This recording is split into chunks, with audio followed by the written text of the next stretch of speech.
Hello दोस्तों, राधे राधे। आपका हमारे चैनल मेरी कहानियाँ में स्वागत है। दोस्तों, मैं आपके लिए संपूर्ण महाभारत की कथा को लघु रूप में बताने वाली हूँ। यदि आपको भी संपूर्ण महाभारत को सुनने का लाभ उठाना हो तो हमारे चैनल को सब्सक्राइब कर लें। तो चलिए, आज की कथा में हम जानेंगे पांडवों की विश्व विजय के बारे में। विदुर के विरोध करने पर भी धृतराष्ट्र ने उसी को इंद्रप्रस्थ जाकर युधिष्ठिर को आमंत्रित करने के लिए कहा।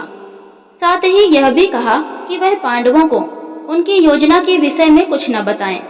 विदुर उनका संदेश लेकर पांडवों को आमंत्रित कर लाए। पांडवों के हस्तिनापुर में पहुंचने पर विदुर ने उनको एकांत में संपूर्ण योजना से अवगत कर दिया।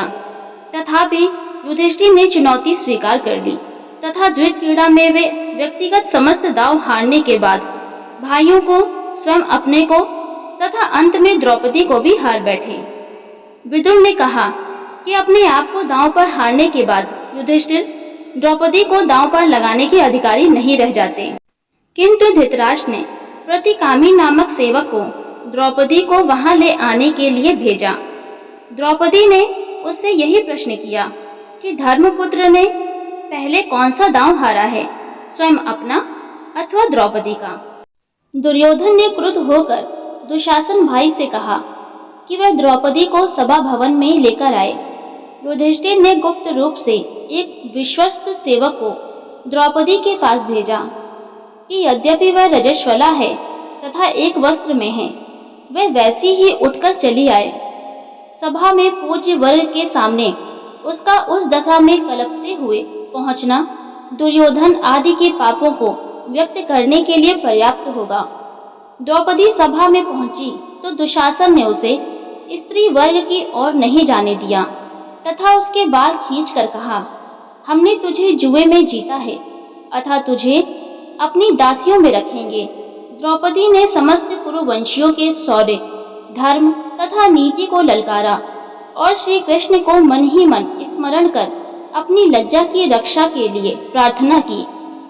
सब मौन रहे, किंतु दुर्योधन के छोटे भाई विकर्ण ने द्रौपदी का पक्ष लेते हुए कहा कि हारा हुआ युधिष्ठिर उसे दांव पर नहीं रख सकता, किंतु किसी ने उसकी बात नहीं सुनी। कर्ण के उकसाने से दुशासन ने द्रौपदी को निर्वस्त्र करने की चेष्टा की। उधर विलाप करती हुई द्रौपदी ने पांडवों की ओर देखा तो भीम ने युधिष्ठिर से कहा कि वह उसके हाथ जला देना चाहता है जिनसे उसने जुआ खेला था। अर्जुन ने उसे शांत किया। भीम ने शपथ ली कि वह दुशासन की छाती का खून पिएगा तथा दुर्योधन की जांघ को अपनी गदा से नष्ट कर डालेगा। द्रौपदी ने विकट विपत्तियों में श्री कृष्ण का स्मरण किया। श्री कृष्ण की कृपा से अनेक वस्त्र वहां प्रकट हुए जिनसे द्रौपदी आच्छादित रही। फलतः उसके वस्त्र खींचकर उतारते हुए भी दुशासन उसे नग्न नहीं कर पाया। सभा में बार बार कार्य के अनौचित्य अथवा औचित्य पर विवाद छिड़ जाता था। दुर्योधन ने पांडवों को मौन देख द्रौपदी की दांव में हारे जाने की बात ठीक है या गलत, इसका निर्णय भीम, अर्जुन, नकुल तथा सहदेव पर छोड़ दिया। अर्जुन तथा भीम ने कहा कि जो व्यक्ति स्वयं को दांव में हार चुका हो वह किसी अन्य वस्तु को दांव पर रख ही नहीं सकता। धृतराष्ट्र ने सभा में नब्ज पहचान कर दुर्योधन को फटकारा तथा द्रौपदी से 3 वर मांगने के लिए कहा। द्रौपदी ने पहले वर से युधिष्ठिर की दास भाव से मुक्ति मांगी ताकि भविष्य में उसका पुत्र प्रतिविंध्य दास पुत्र न कहलाए। दूसरे वर से भीम, अर्जुन, नकुल तथा सहदेव की शस्त्रों तथा रथ सहित दास भाव से मुक्ति मांगी। तीसरा वर मांगने के लिए वह तैयार ही नहीं हुई, क्योंकि उसके अनुसार क्षत्रिय स्त्रियों को 2 वर मांगने की ही अधिकारिणी होती हैं।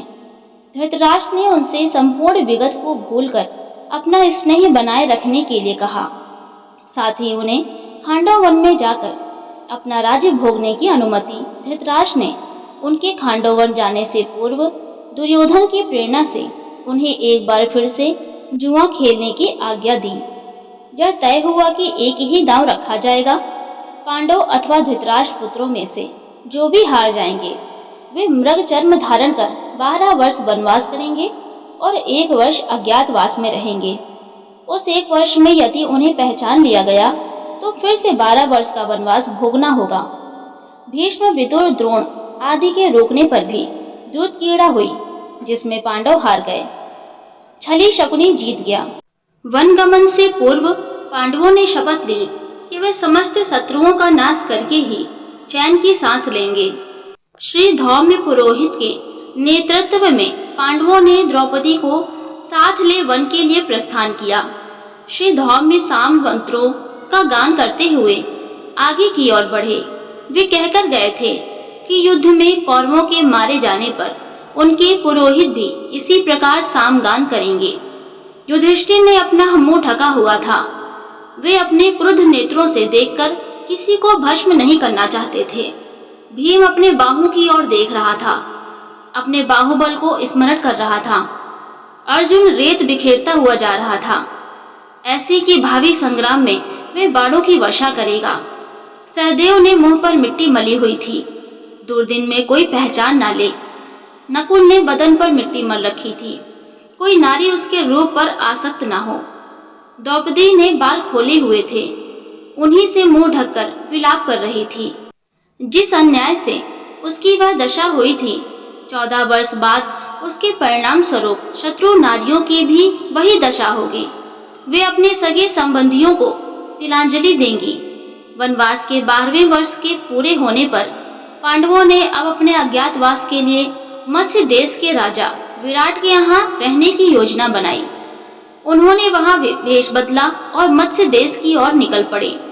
मार्ग के एक भयानक वन के भीतर के एक शमशान में उन्होंने अपने अस्त्र शस्त्रों को छुपाकर रख दिया और उनके ऊपर मनुष्यों के मृत शवों तथा हड्डियों को रख दिया, जिसके कि भय के कारण कोई वहां आ न पाए।